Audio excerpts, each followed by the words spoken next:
কর্মকাণ্ডের 196তম অধ্যায় শ্লোক সংখ্যা 18, 19, 20 সেখানে বলা হচ্ছে পূর্বকালে আত্মদেব ইতিখ্যাত আত্মদেব নামে একজন ব্রাহ্মণ ছিলেন, বেদ বিদ্যা বৃতি পাজ্ঞ, যিনি বেদ বিদ্যা বিধিতে পারদর্শী ছিলেন। কিন্তু তস্য প্রিয়া ধুন্দলী নাম, তার স্ত্রী ছিল ধুন্দলী নামে। কিন্তু সেই দুর্ভাগ্যবশত তার স্ত্রী হলো নিত্যম শ্রী ও হিতেরতা, শুধুমাত্র নিজের হিত ব্যতীত অন্য কোনো চিন্তা করেন না। স্ববাক্য স্থাপনে বাপি, নিজের বাক্য স্থাপন করার জন্য নিজের কথার জোরকে প্রাধান্য দেওয়ার জন্য যা করা প্রয়োজন সে তাই করত, কলহ করিত। কিন্তু তিনি ছিলেন সুন্দরী সুকুলোদ্ভবা, তিনি সুন্দরী ছিলেন, উত্তম কুলের ছিলেন। দেখো হে মাতৃমণ্ডলী, আমাদের জীবনে এরকম হয়, আত্মদেবের মতন সুপ্রাজ্ঞ ধর্মাত্মা বেদ বিধি প্রাজ্ঞ একজন ব্রাহ্মণ তিনি বিবাহ করলেন কোথায়? একটি সুকুলোদ্ভব একজন উচ্চ কুলের এবং সুপ্রতিষ্ঠিত একটি কুলের মেয়েকে করলেন। সে মেয়ে কেমন? সুন্দরী। কিন্তু আমাদের জীবনে এরকম হয়, দেখবেন ভালো পুরুষের জন্য আমরা ভালোভাবে মনে করি একটু সুন্দর একটা কন্যা সংগ্রহ করি, দেখে শুনে তো করি, কিন্তু দুর্ভাগ্যবশত কুরু স্বভাব হয়ে যায়। ভালো পুরুষের জন্য ভালো মেয়ে থাকে না, আবার ভালো মেয়ের জন্য কৃষ্ণমতী মেয়ের জন্য দেখা যায় দুর্ভাগ্যবশত ভালো পুরুষ জুটে না। তদ্রূপ আত্মদেবের বেলা হয়েছে তাই। কেন হলো? পূর্ব কর্ম বিপাকেষু পায়েশ বহু জল্পিনী সুরাজ গৃহ করতেষু কুরাজ কলহ প্রিয়া। বলা হচ্ছে সেই নারী কেমন? পূর্ব কর্মের কারণে, পূর্ব জন্মের হয়তো কোনো পুণ্য বা দুষ্কর্ম কারণে তাদের জুটি হয়েছে। আমাদের জীবনে এরকম ঘটে, আমরা ভাবি হয়তো আমি এই জন্মের তো কর্ম করেছি তাই এই জন্মের ফল পাইতেছি। না বাবা, আমাদের জীবনে দেখা যায় অনেক পুরুষের বা অনেক মহিলার সৎকর্ম করার পরও দুর্ভাগ্যবশত অনিচ্ছা সত্ত্বেও কি হয়? তার মন মতো পুরুষ হয় না কিংবা মন মতো স্ত্রী হয় না। আত্মদেব নিজেকে ভাবলেন হয়তো পূর্ব জন্মের কর্মের ফল মেনে নিলেন। মেনে নেওয়াটাই হচ্ছে বুদ্ধিমানের কাজ, কারণ প্রকৃতির বিরুদ্ধে আমরা যাইতে পারি না। এই পৃথিবীতে যা কিছু ঘটে তার পিছনে পূর্ব কর্মের বন্ধন রয়েছে।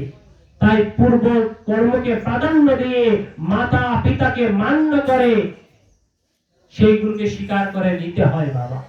আত্মদেব নিয়ে নিলেন, মেনে নিলেন, কিন্তু মেনে নিলে কি হবে? ঘরে কি শান্তি থাকবে? সুরাজ গৃহ করতেছু, কিন্তু ঘরে সর্বদাই কলহ থাকে, দ্বন্দ্ব থাকে, দরবার থাকে, ঝগড়া থাকে। আত্মদেব ছিলেন ধনাঢ্য ব্যক্তি, কিন্তু মনে সুখ নেই, কারণ ধুন্দুলি ছিল নিজের হিত ব্যতীত, নিজের ভালো ব্যতীত কারো ভালো থেকে তার মন নেই।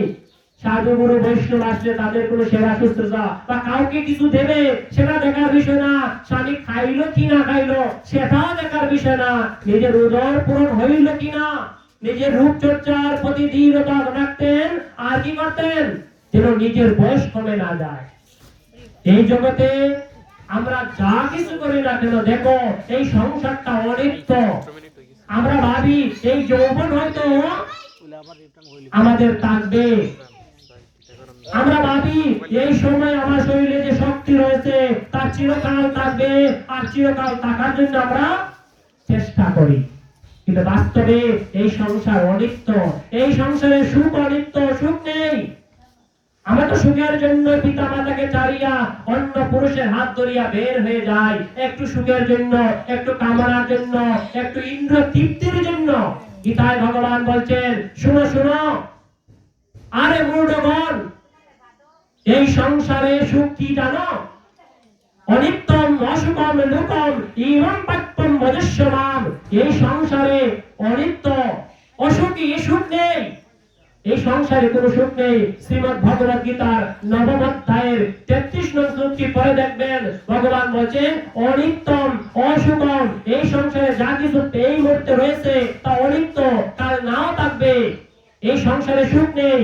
কারো হয়তো ভাবে ইন্দ্রিয় সুখের জন্য হয়তো আমার প্রকৃত সুখ, তাই তো 24 বছরের 25 বছরের সম্পর্কে ছিন্ন করিয়া মাতা পিতাকে ত্যাগ করিয়া পর পুরুষের হাত ধরে কিংবা পরনারী হাত ধরে চলে যায়। পিতা মাতার সুখ শান্তি করি না, চাই না। কেন চাই না? সুখের জন্য। সুখ কি পাই? সুখ নাই, কারণ এগুলো অনিত্য, অসুখ। তাহলে প্রকৃত প্রেম কি? প্রকৃত প্রেম জানেন?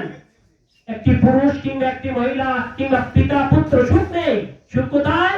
বলছেন অনিত্য অসুখম লোকম। এই সংখ্যাটা অনিত্য, অসুখী। একদম আমাকে যে ভজনা করে, আমাকে যিনি ভজনা করে তিনি প্রকৃত সুখ হয়। জানো প্রকৃত সুখ কোথায় রয়েছে?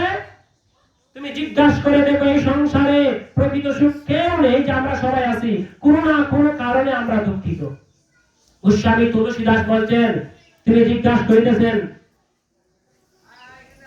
निर्धन कहे धनवान सुखी, धनवान कहे सुख राजा को भारी, राजा कहे महाराजा सुखी, महाराजा कहे सुख इंद्र को भारी, इंद्र कहे चतुरानन सुखी, चतुरानन कहे सुख श्री विष्णु को भारी। तुलसीदास विचार कहे हरि भजन बिना सब दुनिया दुखियारी। गोस्वामी तुलसीदास বলছেন, যিনি নির্ধন ব্যক্তি, নির্ধন বলে আমার থেকে ধনাঢ্য ব্যক্তি সুখী, নির্ধন কহে ধনবান সুখী। আর ধনবান বলে রাজা সুখী, রাজা বলে মহারাজা সুখী। এইভাবে যাকে বলবেন সে বলবে আমি সুখী না, আমার থেকে অমুক সুখী। তদ্রূপ দেবরাজ ইন্দ্র, যিনি দেবতাগণের রাজা, স্বর্গের রাজা, সেই দেবরাজ ইন্দ্র বলে আমি সুখী নয়, স্বয়ং ভগবান বিষ্ণু সুখী। আর গোস্বামী তুলসীদাস বলেন, তুলসীদাস বিচার কহে হরি ভজন বিনা সবে দুনিয়া দুখিয়ারি। বেদ সিদ্ধান্ত দিচ্ছে, শুনো প্রকৃত সুখ কোথায়? সুখম ইতি চ সচ্চিদানন্দ স্বরূপম যত্রানন্দ রূপা ইয়া সৈব সুখম। নিরারম্ভ উপনিষদের 14তম মন্ত্রে বলছে, বেদ বলছে সুখম ইতি চ সচ্চিদানন্দ স্বরূপম। সেই সচ্চিদানন্দ স্বরূপ ভগবান শ্রীকৃষ্ণই হচ্ছে পরম সুখ। তাহাকে যিনি জানেন, যত্রানন্দ রূপা, এনাকে যিনি জানেন, জানিয়েই পরম আনন্দ লাভ করা হয়। সেই তাহাকে জানিলে, তাহার সাথে প্রেম করিলে, তাহাকে মন দিলেই প্রকৃত সুখ পাওয়া যায়। এই সংসার হয়তো পুরুষকে মন দিলে পুরুষে তোমাকে ব্যতীত করে, তোমাকে বঞ্চনা করে, দুঃখ দেয়, এবং নারীকে মন দিলে নারীও তোমাকে আঘাত দিয়ে যায়। কিন্তু গোবিন্দকে প্রেম দিলে গোবিন্দ কখনো তোমাকে আঘাত দেয় না। আত্মদেবের মনে দৃঢ় বিশ্বাস রেখে তিনি কি করলেন? তিনি গোবিন্দের সেবায় যেন সাধু সঙ্গে যান। মনের ভিতরে একটি বাসনা থাকে যে সংসারে বিবাহ কেন করলাম? বলুন তো, কেন বিবাহ করলাম আমরা? সাধু ব্যক্তিরা বিবাহ করে কেন জানো? ধর্মতে লভতে ভারিয়া, ধর্মতে লভতে পুত্রম। বৃহৎ ধর্ম পুরাণের পূর্ব খণ্ডে বলা হয়েছে, মাত্র যে আমরা বিবাহ করেছি শুধুমাত্র নারী পুরুষের সঙ্গমের জন্য না, ধর্মের জন্য। তাই তো ব্রাহ্মণ আনিয়া 7 পাকের মাধ্যমে মন্ত্রোচ্চারণ করিয়া ধর্মবিহিত কর্ম করি। কারণ ধর্মতে লভতে ভারিয়া, এজন্য সহধর্মিনী বলা হয় স্ত্রীকে। শুনো, এই জগতে স্বামী স্ত্রী সম্পর্ক কেমন হবে? সহধর্মিনী, মানে ধর্মের সহায় হও। গৃহকর্ত্রী নয়, গৃহের কর্ত্রীদার বা গৃহের নেত্রী নয়, বরঞ্চ ধর্মের সহায় হও, সহধর্মিনী। তাই বলছে ধর্মতে লভতে ভারিয়া। আত্মদেব এই চিন্তা করলেন, ধর্মের জন্য আমি স্বামী স্ত্রী গ্রহণ করেছি, এবং ধর্মের জন্যই তো পুত্র উৎপাদন করিতে হইবে। পুত্রতে লভতে, ধর্মতে লভতে পুত্রম। ধর্মের জন্য আমি পুত্র উৎপাদন করব, যাতে আমার পরবর্তীতে একজন কৃষ্ণ ভক্ত পুত্র যেন পেয়ে যায়। মনে রাখো, এই সংসারে যতই তুমি ডিগ্রিধারী হও, এই সংসারে কখনোই তোমাকে উদ্ধার করতে পারবে না। যদি একজন কৃষ্ণ ভক্ত পুত্র কিংবা একজন ভগবত ভক্তা পরম ভক্ত তৈরি করতে পারো, সেই পুত্র তোমাকে নয়, তোমার সহিত শত কুলকে উদ্ধার করতে সক্ষম হয়। একজন পুত্র যাকে গীতা ভাগবত পড়াবে, গীতা ভাগবত শাস্ত্র অধ্যয়ন করাবেন,